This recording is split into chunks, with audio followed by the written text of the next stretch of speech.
Alors, il y a 100 ans, presque jour pour jour, Clémenceau prononça à La Roche-sur-Yon, sur cette terre vendéenne où il était né, un de ses discours dont il avait le secret. Le combat éternel pour la libération de l'homme continue. Non plus nécessairement, disait-il, à coups de fusil, mais à coups de pensée. Par le livre, par la parole, par la leçon. Le combat n'est plus au chemin creux, il est à l'école. La République n'est rien qu'un instrument d'émancipation, un instrument d'évolution par l'éducation de tous. Ces mots n'ont pas pris une ride. La République doit tirer tout le monde vers le haut, c'est-à-dire vers l'excellence, et tourner le dos à l'égalitarisme, au nivellement et à l'assistanat généralisé qu'on nous propose tellement souvent.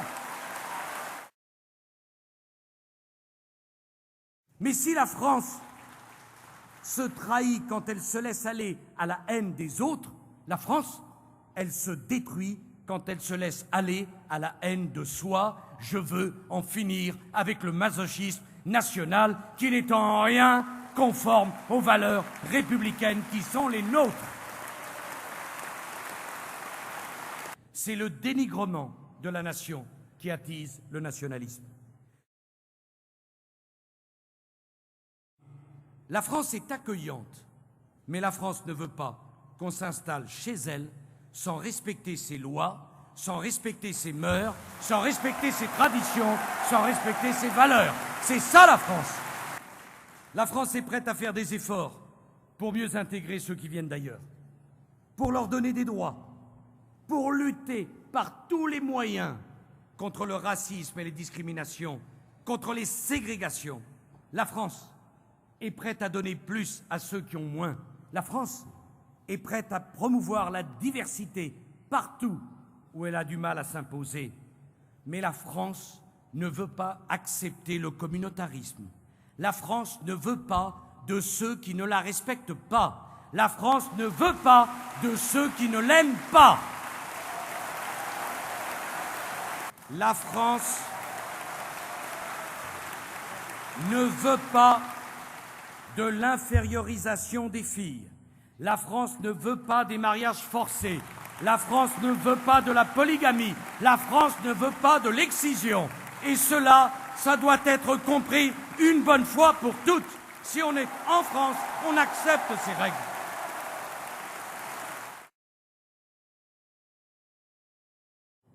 Je n'aime pas la façon dont on parle des fonctionnaires dans notre pays.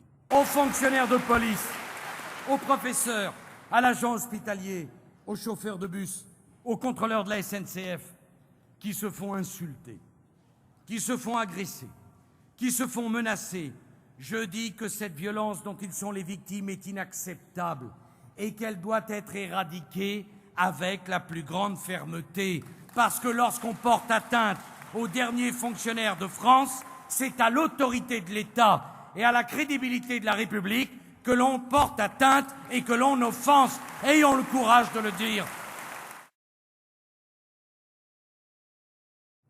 Mais je veux dire aux juges que dans la République, nul ne peut prétendre se soustraire à la critique.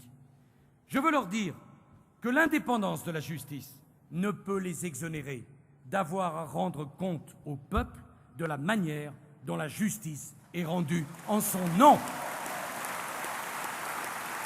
Je veux rappeler aux juges qu'ils ont mission d'appliquer la loi, non de la faire. Je veux rappeler aux juges qu'ils ont à juger en fonction du droit et non d'une idéologie. Je veux rappeler qu'ils ont fonction de rendre justice aux victimes qui doivent être notre première priorité.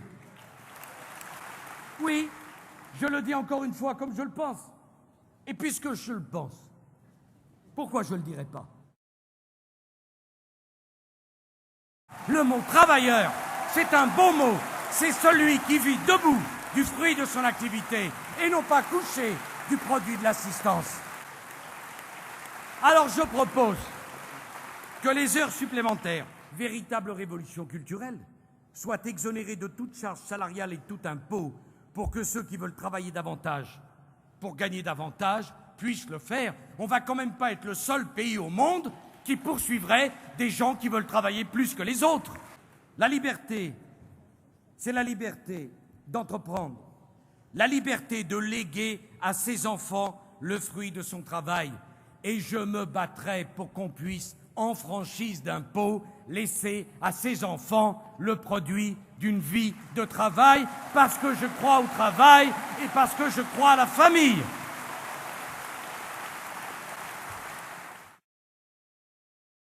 Je n'accepte pas que lorsque quelqu'un emprunte, la première démarche soit la visite médicale. Si vous êtes en bonne santé, que vous n'avez aucun besoin, on vous prêtera de l'argent. Mais si en plus vous êtes malade, vous ne voulez pas emprunter tout de même? Comme si lorsqu'on était malade, on n'a pas besoin d'avoir des projets, on n'a pas besoin d'avoir un toit, on n'a pas besoin d'avoir un appartement. Je n'aime pas cette injustice. Je veux que l'enfant de famille modeste ait le même droit à l'emprunt que l'enfant de riche, pour que celui qui n'a pas les moyens d'apporter une garantie puisse quand même louer ou emprunter pour financer ses projets. Je ne veux pas qu'en France, on garde l'habitude détestable de prêter de l'argent à ceux qui, de préférence, n'en ont pas besoin. Pour faire cesser cette honte de ceux qui n'ont rien et qui sont condamnés à dormir sur les trottoirs, je propose que le droit à l'hébergement devienne opposable devant les tribunaux et que les collectivités publiques concernées disposent de 2 années pour créer les places nécessaires pour accueillir ceux qui n'ont même pas un toit pour s'abriter. Je veux que le temps passé à l'éducation des enfants soit pris en compte pour le calcul des retraites, que les femmes aient continué de travailler en les élevant ou qu'elles aient cessé de travailler pour les élever. Il faut reconnaître qu'élever ses enfants, c'est un travail que la société doit récompenser comme tel parce qu'il est utile à la société. Je veux que les femmes qui ont cessé longtemps de travailler pour élever leurs enfants et qui se séparent soient davantage aidées pour retrouver un emploi. Qu'aucune coutume, aucune culture d'origine, aucune pratique religieuse ne saurait en France autoriser quiconque à proclamer l'infériorité intrinsèque de la femme. Je veux que partout en France, les femmes soient libres, y compris dans nos quartiers, libres de se promener en jupe, libres de vivre comme elles l'entendent, libres de se marier à leur guise, parce que toute autre chose serait contraire à la République française.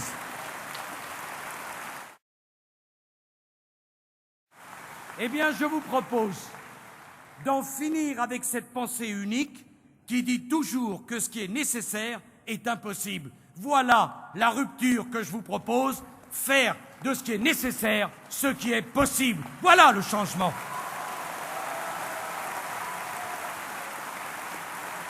Et je vous le dis, je dirai tout avant, parce que je ferai tout après. Je vous remercie.